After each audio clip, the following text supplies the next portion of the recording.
We're going to be taking a look at the top 30 vintage basketball sales for the month of May. In fact, one of the big sellers on eBay broke a very high grade 1969 set, and over half the entries on this list are going to be from that. We're talking about PSA 8s and 9s of many Hall of Famers and basketball legends.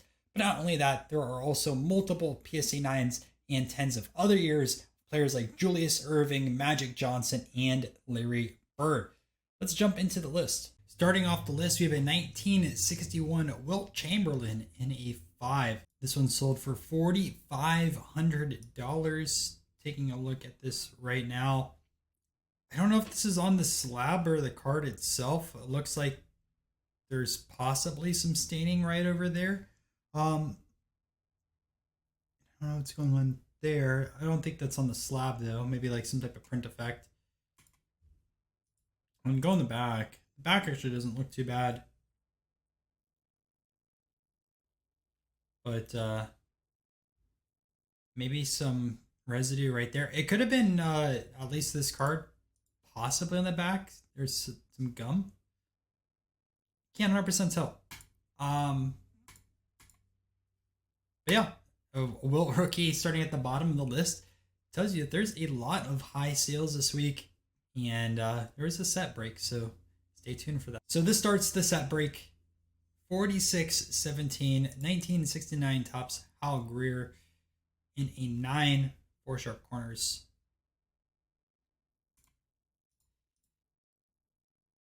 Another Hall of Famer over here, 46-84 for Len Wilkins, also in a 9. 49.99 Bird Irving Johnson triple auto, 7 on the grade of the card, 10 on the autographs themselves. And if you've seen some of the videos, I've done auction recaps. This is a fun project a lot of people take on, but it's gotten expensive to get the solo autos. $5,100, Gail Goodrich, I believe another Hall of Famer. 69 set. 54.89 Earl Monroe. Once again, 9, sold by 4 sharp corners. It's been an amazing set that was broken up. Usually you see the, like I said, usually you see these like super high grade ones in auction houses, but Elvin Hayes, 55.44, also a 9. Look at the back on this one. 56.55. First name that I'm not too familiar with, Dick Barnett.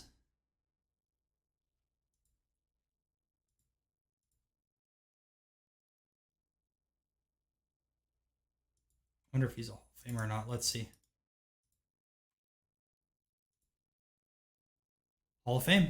So I should have been familiar with him, but not. It looks like he in 1959 was unsold. 57.50.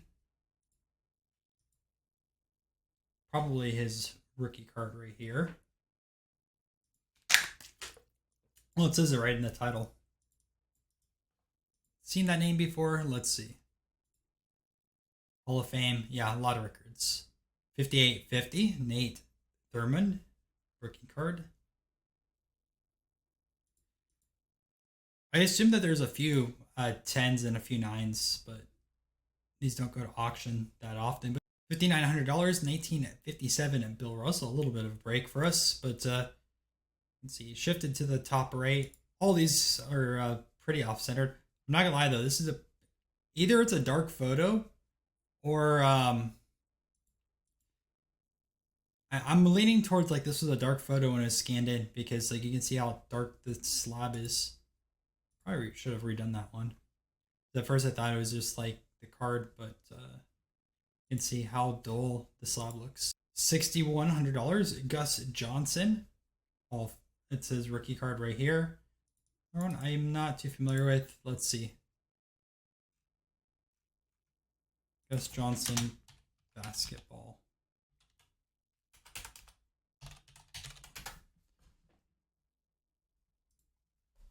Hall of Fame as well. See, I don't know all my Hall of Fame basketball players yet, but eventually I will.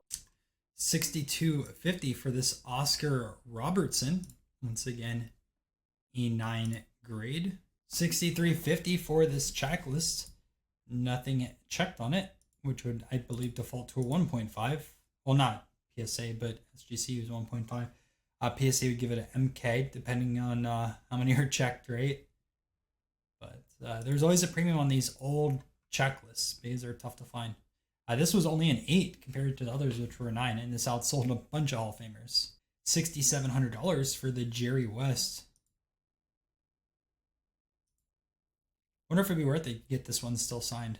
$68.45, a little bit different now. 1970 Kareem Lou Alcindor, a 9. Another one that you could technically get autographed. Pretty big jump here. We jump into $7,600 for this 1957 Kuzi auto. And some information on this one. This is the highest dual graded between the 6 and the 10 autograph.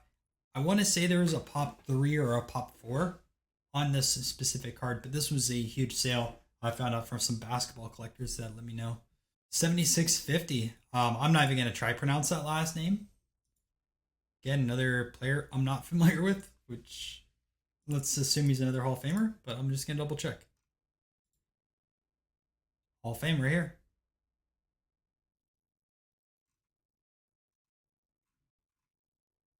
NBA 75th anniversary team as well. Scoring leaders, $8,000 for this BVG 9.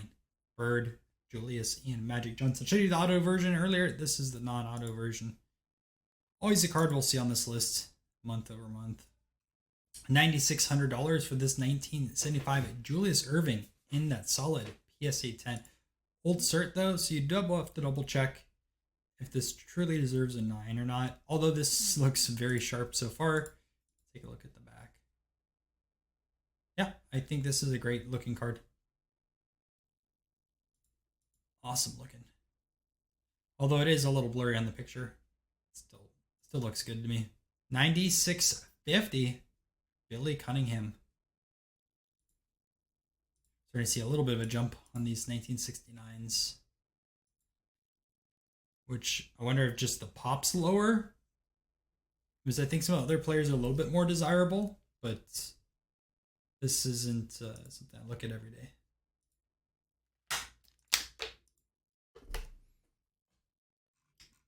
$98.57 for this Willis Reed rookie card. That New York money. Jumping into this card, I would assume. Oh, plus also a good player. $9,950. 81 Magic Johnson. Card number 21, PSA 10. I wonder what this would have done during the pandemic. Some of these went kind of crazy. Remember, like raw copies were selling over $100 at one point. $10,000. 1948 Mikan in a PSA 5. Super old cert on this one. Not great centering, but this is one of your grails of basketball cards. $10,600. This one. Gonna butcher the last name, so I'm not even gonna try. $13,000 for this Bill Bradley in a 9. There's actually 2 9s of Bill Bradley that sold. One was through that break, and then this one was also sold for Sports Cards Forever. So I assume whoever lost the other one bought this one, or vice versa. I don't know when the actual date on this one was sold, but double check. $13,300 for the other 1981 solo card of Larry Bird. Both these were sold by Next Gem, I believe. Walt Frazier, $14,113. Again, with New York. Seen a lot of Frazier and Reed cards together. 1972 Julius Erving. $16,800 for a PSA 9. Sold by Dinged Corners. This doesn't have dinged corners if you're getting a 9 on it. But that centering, man. Oof, that is some bad centering here on the back. But I know PSA doesn't really care about back centering as much. And this should be no surprise with the highest sell in 1969 Topps is this only got an 8, but sold for $19,375. So we're going to jump into some honorable mentions really quick, but slightly under $20,000 for the Lou Alcindor Curious how much of a premium a 9 would do. I don't want to butcher the last name on this one. Maybe it's John Tresvant, but about $4,500 for this 1971 PSA 10. I do like how they put the Pop 2 on here. You know how rare that is. 1986 Kareem sticker. I couldn't believe what these go for, but about $4,300. There's a few other sales I saw that are in the 4,000 range for a PSA 9. This is a super old cert on this copy. Take a look at the back over there. $39.50 for the 1969 Kareem. 5 on the card, 10 on the auto. Down below. This box sold for $38.75. 1981 Topps basketball, 36 packs. Also around $3,800. 1961 Fleer Bill Russell in a PSA 8. Well, this looks like it has a little bit of a diagonal cut unless the card is shifted in the slab. I can't 100% tell.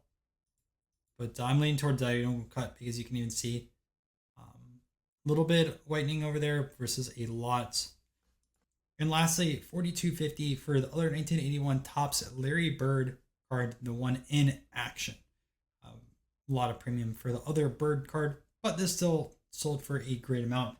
And if it wasn't for that 1969 set break, it would have easily made the list this week. So hope you guys enjoyed this video. If you did, make sure to subscribe to the channel. Let me know if you ended up purchasing any of the cards on this list, if there's any deals.